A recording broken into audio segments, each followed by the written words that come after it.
You're listening to the Pace Radio Network here at paceradio.net.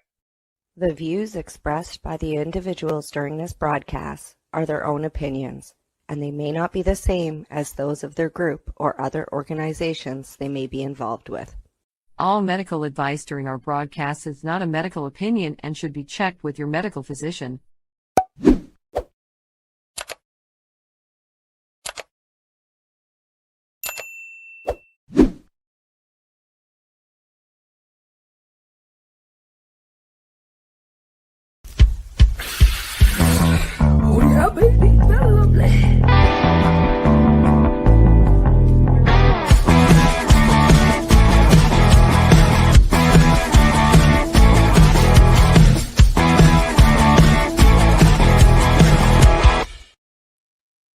Good morning, it's March the 5th, and welcome to Psychedelics and Cannabis Educational News, your Psychedelics and Cannabis news source. Good morning, Rev Cindy, and how are you today? Good morning, Al. I am doing well, and I need to tell you something that I giggle about at the beginning of all of our podcasts. The way that you come in and say good morning always makes me think of Good Morning Vietnam with Robin Williams, the way he would say good morning to the world. And that's where it comes from. It just makes me smirk every time, so I'm glad I picked up on that. Yeah, and I think that greeting people in a happy way is a good way to greet people. Oh, absolutely. And to emanate Robin Williams, he was just such a beautiful human on this earth, right? So, yeah. Oh, yeah. I used to watch Mark and Mindy all the time. See him on there. I have a digital copy of the entire series. Yeah, I do. All right. Before we get into the news and stuff like that, don't forget to hit the like and share button. Spread the news, spread the information, and education. That's what we're about, right? Mm-hmm. All right. Anything new before we get into the news? I'm heading back to Ontario tomorrow. Oh. Yeah, so I won't be here on Monday because I'll be just arriving back in Nova Scotia as Al starts the podcast on Monday. You got 15 minutes to get home. Yeah, I know. I land at 10:45. Apparently, that's loads of time to get my luggage and get home. Yeah, I'll just pick the stories ahead of time. You don't have to worry about that. All right, talking about stories, what's in the news for today? What's in the news for today? The first story we have is coming to us from StratCan, and it's based here in Nova Scotia. The RCMP in Nova Scotia conduct inspections at 5 Indigenous cannabis storefronts. The Northeast Nova Scotia District RCMP say they conducted inspections at 5 Indigenous cannabis storefronts and seized illegal cannabis on March 3rd. Officers conducted inspections at these cannabis storefronts in Eskasson First Nation, Potlotek First Nation, and Paknaket First Nation, as well as Waikoba First Nation under the authority of the Nova Scotia Cannabis Control Act. Officers issued summary offense tickets and seized cannabis products. The investigations are ongoing, and more information will be released when available. Nova Scotia's provincial government recently called on law enforcement to take action against unlicensed cannabis stores selling cannabis products. The Nova Scotia RCMP responded to this announcement by saying they have no plans to change their approach to addressing illegal cannabis in the province. A Nova Scotia RCMP spokesperson noted that in 2025, officers charged 21 people with more than 50 offenses after executing search warrants at 13 unlicensed cannabis storefronts in the province. And just so you know, employees at those storefronts, most of them have had their charges dropped. I just know a couple of them. Nova Scotia RCMP have also pushed back on recent claims about illicit cannabis from the provincial government, including claim that the police have found fentanyl in cannabis from illicit sources. In a post on Facebook, on March 3rd. Here we go. Sapaknik Chief Michelle Glasgow commented on the raids, noting that the community would be implementing checkpoints for those entering their territory. A bill to amend Nova Scotia's cannabis legislation was introduced in the legislature on Wednesday with the goal of giving the government more authority to enforce stronger enforcement. To date, Nova Scotia has sold $36 million worth of cannabis from June 30th, actually, to September 28th of 2025. So not to date in those few months, which is a 10.4% increase compared to the same period in the previous fiscal year. And I just wanted to continue on. I'm going to share another screen here and then come back. And I wanted to share Michelle's reel. Al made sure I had this before the podcast. So I wanted to share Michelle's reel as I bring Al back up. Her reaction to the raids that were happening. Hey everybody, Chief Michelle here with Sabag. So I'm getting word there's 3 raids going on currently in 3 different First Nation communities, Bulladek, Bakangag, and Wegoma.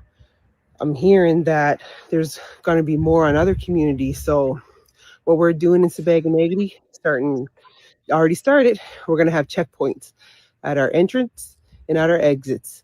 If you're up here visiting family or you live here, come on up. If you're not trying to do us any harm, you're welcome in our community. But for those who want to do us harm by force in our community, you're not welcome here. And if you're foolish enough to come up here, you better be smart enough to figure out how you're getting out. Straight up. Our roads are blocked. So have a good day, everybody. Stay safe. And remember, we as Mi'kmaq has jurisdiction over these lands. Sorry, I'm getting fired up, but I'm tired of this government trying to push us around and tell us what we can do and we can't do. You're not telling us. We're telling you. There you go. It was a pretty powerful statement from Michelle. Yeah, yes, quite upset. Can understand why. I've been asking people, since the story came out, is this the type of a story that could eventually lead to the Supreme Court for them to rule on the treaty rights of the First Nations people to access their own cannabis?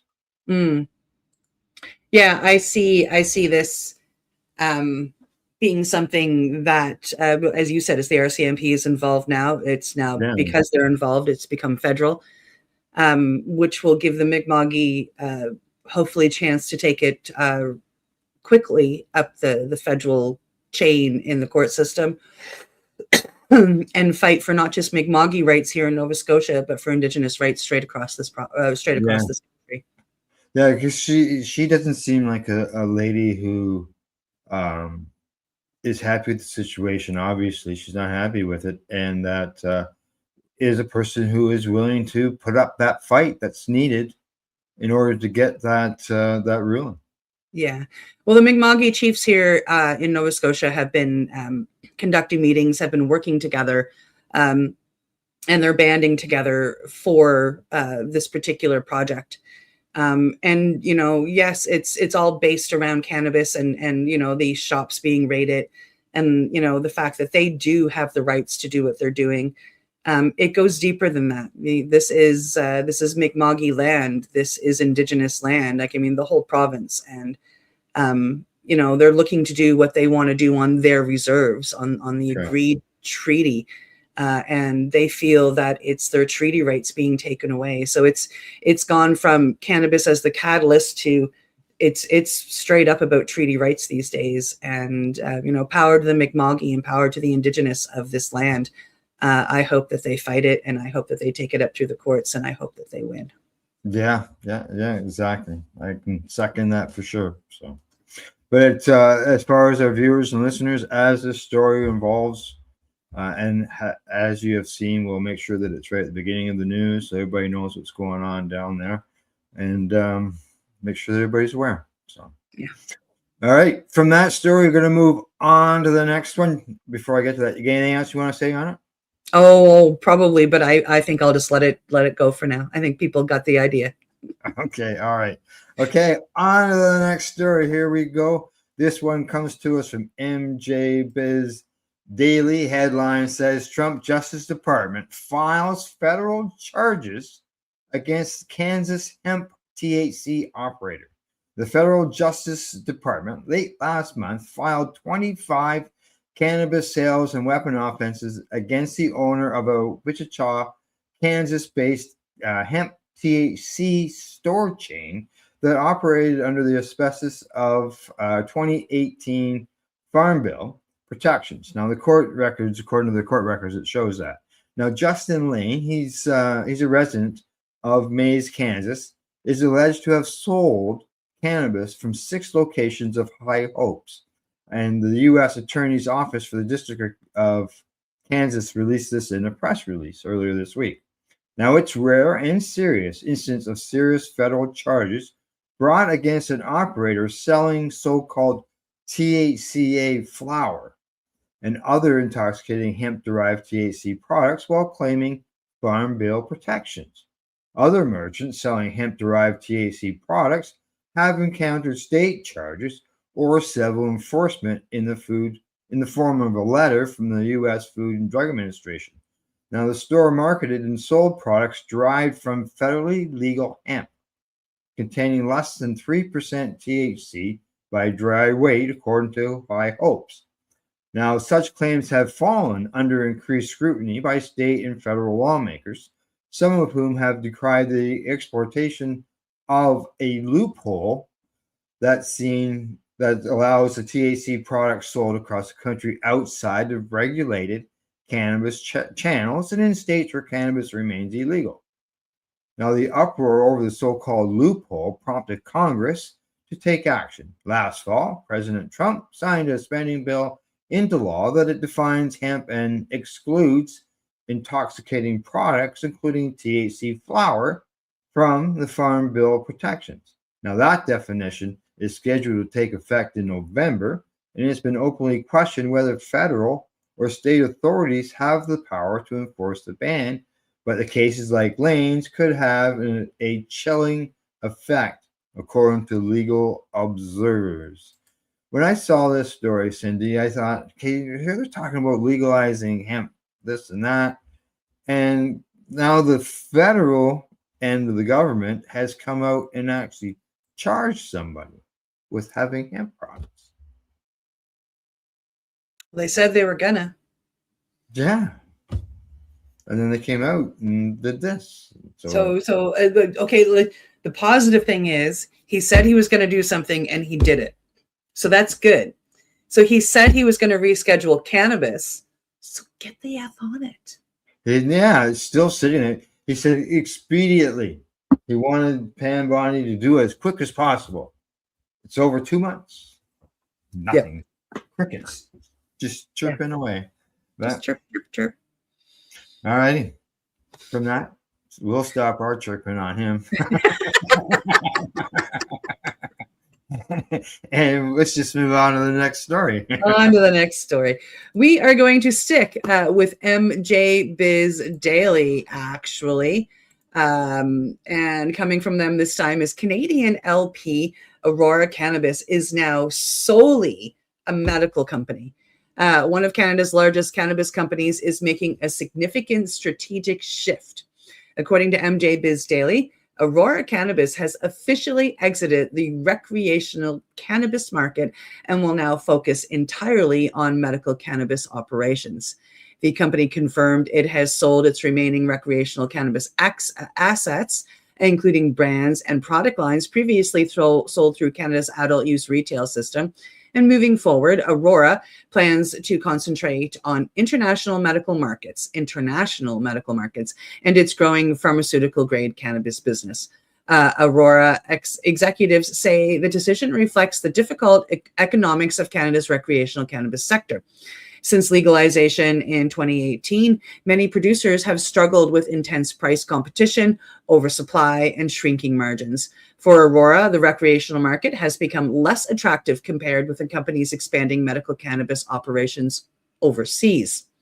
Aurora CEO Miguel Martin emphasized that the company sees stronger long-term opportunity in regulated medical markets.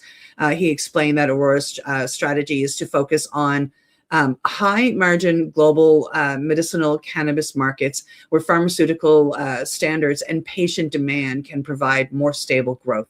The company already exports medical cannabis products to countries across Europe, Australia, and other emerging regulated markets. Medical cannabis tends to command higher prices and requires stricter production standards, which Aurora believes plays in its strengths as a large-scale licensed producer. Industry observers say the move highlights a broader shift happening in the Canadian cannabis sector. Many companies that once rushed to capture recreational market share are now pivoting towards medical programs, international exports, or specialty products in order to survive in a competitive industry. Aurora's decision could signal that for some large producers, the future of cannabis may lie less in retail stores and more in global medicine markets. Well, I mean, I was excited when I read the headline that they are solely moving to medical, but they're solely moving to medical outside of Canada. Yeah, and I see here that it says that where is it? That part of this is because they're not subject to the price compression that you get in the recreational market. Yeah, And yeah, they want more money. You can make more money selling the medical end of stuff. Yep. Yeah. So for their investors, it works for the investors that they're trying to make money for. But yeah, just mainly outside of Canada, not in Canada. I believe they're one of the big shippers to Europe, Germany, other countries over there. Yeah, Aurora sends a lot over. Well, Yeah. it's going to be sending everything over now. Yeah, that's what it looks like, doesn't it? No. All righty. 1, 2, 3, 4. We got one more story to go before we go to break. And this one is coming to us from Normal in the U.S., normal.org. Lifeline: cannabis use not associated with cognitive decline or dementia risk in older adults is what the headline says. Cannabis use by older adults is not associated with either accelerated cognitive decline or greater risks of dementia, according to the findings published in the journal BMJ Mental Health.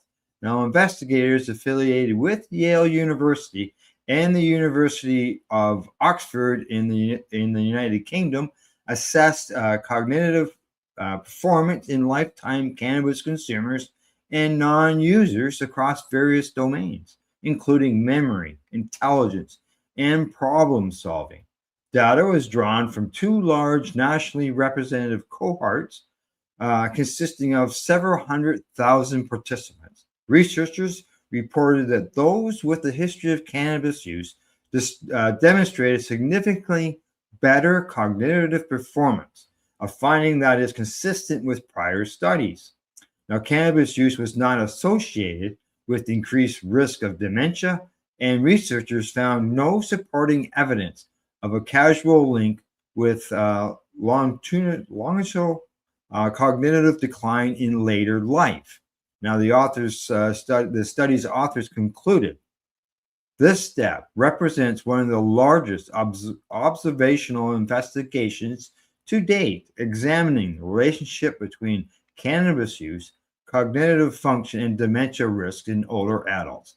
And our findings are broadly consistent with prior population-based studies that have not observed accelerated age-related cognitive decline associated with cannabis use. Now, the clinicians can consider that occasional or prior cannabis use may not be a major contributor to cognitive aging in this population. Now, the most recent a study published in January in the journal Studies on Alcohol and Drugs concluded greater lifetime cannabis use was also associated with better performance on cognitive task assessing, learning, memory, processing speed, and task switching, aligning with growing evidence of potential neuroprotective effects of cannabis in aging populations. Now, this study adds to a growing body of evidence that cannabis use may be associated with greater brain volume and cognitive performance in aging adults, especially in regions rich with cannabinoid receptors. Have you ever thought? They've always said that it does the complete opposite of what the research is saying. Yeah. It's it's interesting to watch modern science catch up with nature. Yeah, and catch up with a lot of things we've been saying over the years. Yeah. Oh yeah. Yeah, I agree. Yeah. And I find it really, just on another note, I find it really exciting that cannabis, it plays such a large role in fighting Alzheimer's or dementia. And that's one of those diseases that runs in my genes. So, it's nice to think every time I light a joint or I have an edible or a bit of oil that I'm helping to change the patterns of my family's DNA. Yeah, exactly. So, all right, it is time for us to take a break. We're halfway through the broadcast. And when we get back, we will continue. We got 4 more stories to cover. But other than that, you're watching Psychedelics and Cannabis Educational News. We're live here at paceradio.net and 420pace.ca. You're listening to the Pace Radio Network here at paceradio.net. Campbellford Lifestyle Shop. Open Monday to Friday from 10 till 7 p.m. or by chance. Check out our flags, our t-shirts, plus our hats, and look of that supply of rolling papers, plus much more. We've got bongs and your favorite herbal vaporizers. Look at all the incense we have, as well as for those who collect knives, check out these knives in our collection. And while you're here, stop in to see Shay at the piercing room, where you can get poked by Shay. Daily deals, check them out. Campbellford Lifestyle Shop, 17 Bridge Street West, Campbellford, Ontario.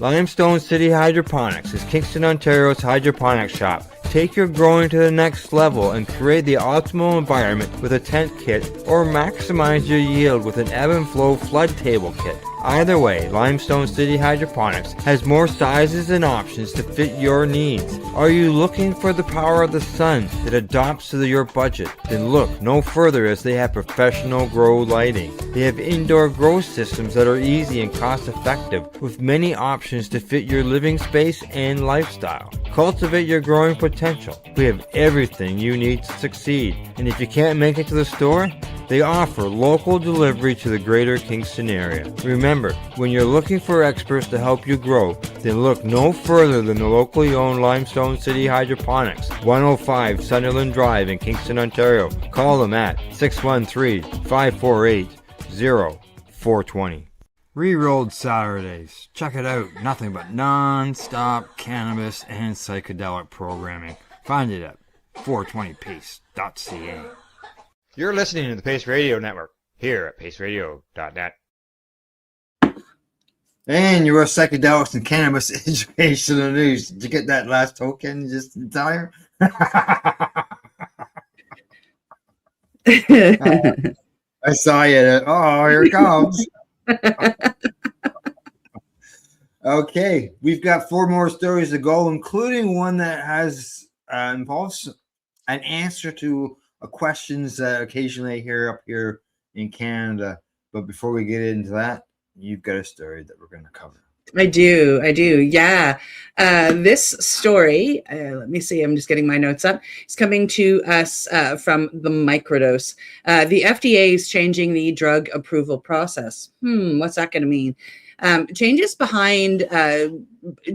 being considered by the US FDA could significantly impact the future of psychedelic medicines. According to analysts published in the microdose, the FDA is exploring adjustments to how it evaluates and approves new medications. These potential changes could alter the pathway forward for psychedelic assisted therapies currently moving through clinical trials. The article explains that regulators are increasingly grappling with how to evaluate treatments that rely heavily on subjective experiences, such as psychedelic assisted psychotherapy. Traditional pharmaceutical trials usually focus on measurable physical outcomes. Psychedelics, however, often involve psychological breakthroughs that are harder to quantify using standard drug approval methods. As one expert quoted in the article notes, psychedelic therapies can easily be separated from the context in which they're administered. The therapeutic environment, preparation sessions, and post-experience integration all play crucial roles in the treatment outcomes. And I got to say that integration is probably the key factor. Because of this, the FDA may need to adapt regulatory frameworks to accommodate therapies that involve both a medicine and a psychological treatment model. The discussion comes at a critical time. Several psychedelic compounds, including MDMA for PTSD and psilocybin for depression, are already in advanced stages of clinical research. Any change in how the FDA evaluates evidence could shape how quickly these therapies reach patients, those who need it. Advocates argue that regulatory flexibility will be essential for allowing innovative mental health treatments to move forward. At the same time, regulators must balance scientific rigor with the need to ensure safety and effectiveness. The evolving regulatory conversation highlights how psychedelic medicine is pushing modern drug policy into an entirely new territory, which I think is exciting. I don't know what you think, Al. Well, from reading the story here, what I'm seeing is that standard procedure is they have 2 trials when it comes to testing these drugs, and what they're looking at doing with psychedelics is reducing that to 1 instead of having the 2. and focusing on they're seeing that it comes in stages, right? And when I read the article, I thought of there's a company here in Nova Scotia that I'm still wanting to get in and do some research with. So I'm going to go set up some appointments with them just so I can experience them. But these are doctors and therapists and nurses that have found a way to get the Nova Scotia Health to pay for some of the process. Well, that would be nice, eh? Because they're licensed. So like all the preparation, all the discovery calls, they're therapy sessions, and then therefore can be covered. And the same with the integration afterwards, it can be covered, which is super exciting. They work with ketamine mostly, which I won't do, but that doesn't mean I can't work with them with the other stuff and just see what they do. I've met a couple of the doctors and nurses at an event, and it just, I like that they're trying to look past the border. Like they're trying to look past the line. They're finding a way. Yeah, they say here that this change could be welcoming news to psychedelics companies seeking approval. So maybe more companies will come forward. Which would be beautiful. In order to seek these approvals as well. Yep. All right. From that story, we're moving on to the next one. And this one's coming to us from the Marijuana Moment. And the headline on that says, Michigan officials are spending nearly $100 million in marijuana tax money to local government and tribes. Super news. Now, Michigan officials have announced that they are distributing nearly $100 million in cannabis tax revenue to over 300 local governments and tribes across the state, thanks to the state's adult use legalization law. Now, the $94 million in total tax dollars will support various local infrastructure, education, and other programs and services in 313 municipalities, counties, and tribal areas. That level of cannabis-derived funding is roughly equivalent to what the state allocated last year. Now, a total of 114 cities, 39 villages, 81 townships, 75 counties, and 4 tribes will receive payments from the Marijuana Regulation Fund, which is official set up with the state cannabis regulatory agency. Now, Michigan officials have announced they are distributing this money, and I'm messed up again. Here we go. Now, for the state of Michigan's 2025 fiscal year, this means each eligible municipality, county, and tribe will receive $54,000 for every licensed retail store and micro business located within its jurisdiction. Now, under the state's cannabis law, tax dollars from cannabis sales must go to cities and tribes with licensed retailers. They get 15%. Counties and tribes with retailers, they get 15%. The school aid fund for kindergarten through grade 12 education, they get 35%. And the Michigan Transportation Fund for repairs and maintenance for roads and bridges gets another 35%. I don't know about you, Cindy, but I'm not seeing anything like this in Canada. Nothing. No. Meanwhile, in Canada, straight up, in Nova Scotia anyway, they're just announcing a crap ton of budget cuts that are going in for approval in the next little bit. And they're taking away from the arts, and they're taking away from the things that really, truly matter. And you say, sorry, go ahead. Yeah, I was going to say, and the provinces get most of the tax money that comes in. Yeah. From Canada. Yeah. So why are all these cuts having to be made? Like, I mean, I know how much money we have coming in from cannabis. I know. So we can do this. Yeah, it just doesn't. It doesn't make sense. Like, no. those are all great things that the tax money is going to. And we constantly hear people asking here in Canada, where's our tax? The tax going?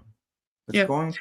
When I was involved, 25% goes to the federal government, 75% goes to the provinces, but there's no real report from the provinces really with any detailed information. And we're not talking about a measly couple $1 million of tax dollars. No, not even close.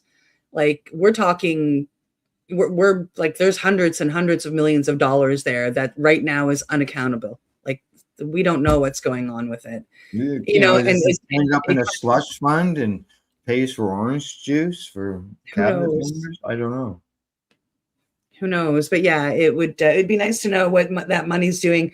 When I don't know if you remember, but I was part of a panel as the Nova Scotia government is getting ready to release new commercials and new information to try and draw people to the legal side. So at the end of it, they got we got a chance to speak up and say what we would like to see in these commercials. And I'm like, well, straight up, show me who the producers are that we've got featured. Tell me a little bit about the cannabis products that we have. Like, don't put somebody else down to try to get me to come in. And the third most important thing, which really should have been named number one, is tell me what we're doing with the goddamn money that we're bringing in, because there's a ton of money there. And as a Nova Scotian, as a Canadian, I would like to know what we're funding. Yeah, especially if you're going through cuts in the provinces. Yep. What is my money going towards that you're taking these massive tax dollars? If I'm buying a $5 gram, 3 of that is tax. What are you doing with it? Yeah, where's it going? Yeah. Yep. All righty. Time to move on. Yeah. For sure. We can go on for a while on that, as well as with the Indigenous thing. So. Oh God, yeah. Al's really good at reining me back in. It's freaking awesome. I love it. On to the next story, which is coming to us from Psy Post. Scientists discover psychedelic medicine 5-MeO induces a state of paradoxal wake, which is just really cool. This is one of the medicines that I work with, and that has helped me greatly along my way. New research in the shedding light on the unusual neurological effects of 5-MeO DMT, one of the most powerful naturally occurring psychedelic compounds. And actually, right now, it is the most powerful known to man. According to a study highlighted by SciPost, scientists have discovered that the substance appears to trigger what researchers are calling a state of paradoxal wakefulness. This means that while the brain shows activity patterns similar to deep sleep, the individual remains conscious and aware. In other words, the brain seems to enter a condition that combines elements of both wakefulness and dreamlike neural activity. Researchers observe that 5-MeO DMT produced dramatic changes in brain signaling patterns, particularly in areas associated with perception, consciousness, and sensory integration. These changes could help explain the intense and often mystical experiences reported by individuals who undergo 5-MeO DMT sessions. Scientists involved in the research say the findings may provide important clues about how psychedelics interact with fundamental brain systems responsible for awareness and self-perception. Understanding these altered states could also have implications for mental health treatments. Some researchers believe that temporarily disrupting rigid patterns of brain activity may allow the brain to reset certain dysfunctional processes linked to depression, trauma, and anxiety disorders.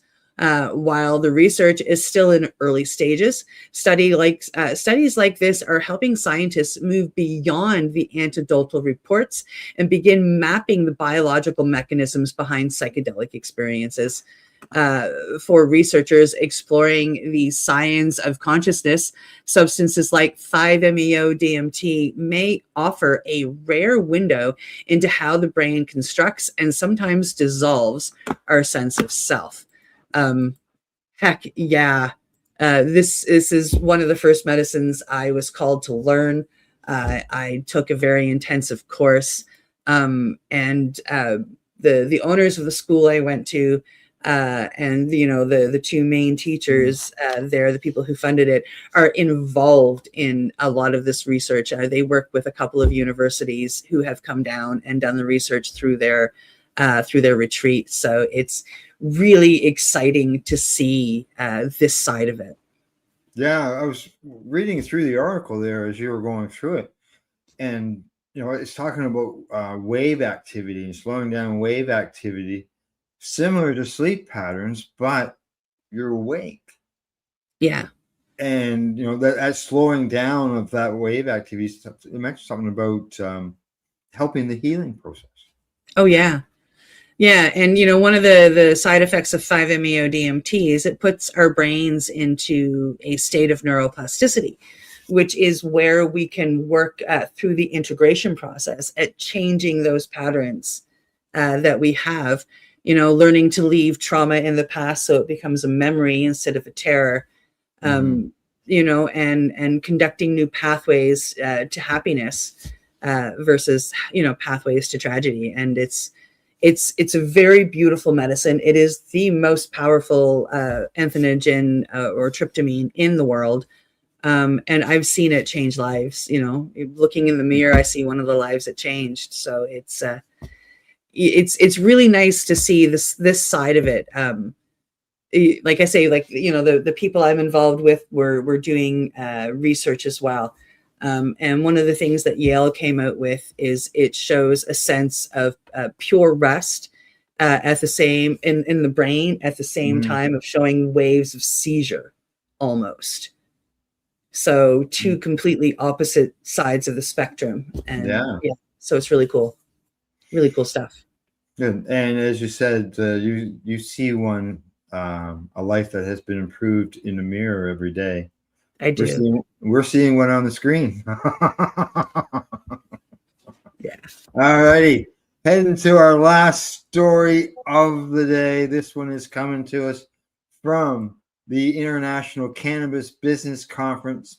Headline says Germany imported over 201 tons of medical cannabis in 2025. See, you know, at one time you weren't even legally allowed to sell a gram worldwide. Now we're selling tons of it to just one country. Germany's Federal Institute for Drugs and Medical Devices published new medical cannabis import data this week for the last quarter of 2025 and updated its data for previous quarters from the calendar year. Now, based on the currently available data, Germany imported over 201 tons of medical cannabis products in 2025. That's up from 72 tons in 2024. Once again, that's 3 times the amount. Now, once again, Canada served as the top source for medical cannabis imports from Germany, with Poland coming in second. Now, Germany remains the largest legal medical cannabis market in Europe and the world's top destination for medical cannabis imports. Geez, you wonder why Aurora is just going straight medical when you see numbers like that. 201 tons. Like, That's a lot of cannabis heading over to Germany. it sure is. It sure is. That's right. And as I said at the beginning, at one time you couldn't even move a gram. Now we're moving tons, and a majority of that is from Canada. And you got Canada, Poland. They were the top 2, and then the other countries that follow. The numbers dramatically dropped. At the bottom fell out of them. So most of it is Canadian cannabis. It's heading to Germany. Wow. So, 201 tons. Yeah. That's what, lots of cannabis, lots of smoke. All right. Anything else you want to mention, bring up, discuss before we say goodbye? No, I think so. I think we're good. I won't be here Monday. And then, of course, Tuesday, I will be behind the scenes. So I'll see you guys next Thursday. That's right. Yeah. Because it'll be episode 3 of Sweet Pea in Mayhem? Yes. Right. That's right. All right. Sounds good. Look forward to that. Other than that, that's the news report for today. And thanks to our buds at the Campbellford Lifestyle Shop, At-Eze.ca, as well as Limestone City Hydroponics.ca. And in closing, we'd like to say thank you for watching or listening. And as I always say, don't forget to educate, medicate, and do not incarcerate. You're listening to the Pace Radio Network here at paceradio.net. The opinions of the individuals during this broadcast are their own, and may not be the opinions of their group or other organizations they may be involved with. All medical advice during our broadcast is not a medical opinion and should be checked with your medical physician. Enjoy the buzz of legalization with Campbellford Lifestyle Shop. From lights to plant nutrients, books, consumption accessories, and more, we've got all your basics to grow or consume cannabis. Visit our info center or take a look at our piercing services and body jewelry, now available in-store through Campbellford Lifestyle Shop, 17 Bridge Street West, Campbellford. Limestone City Hydroponics is Kingston, Ontario's hydroponics shop. Take your growing to the next level and create the optimal environment with a tent kit, or maximize your yield with an ebb and flow flood table kit. Either way, Limestone City Hydroponics has more sizes and options to fit your needs. Are you looking for the power of the sun that adapts to your budget? Then look no further, as they have professional grow lighting. They have indoor grow systems that are easy and cost effective, with many options to fit your living space and lifestyle. Cultivate your growing potential. We have everything you need to succeed. And if you can't make it to the store, they offer local delivery to the greater Kingston area. Remember, when you're looking for experts to help you grow, then look no further than the locally owned Limestone City Hydroponics, 105 Sunderland Drive in Kingston, Ontario. Call them at 613-548-0420. We are people advocating cannabis education here at paceradio.net.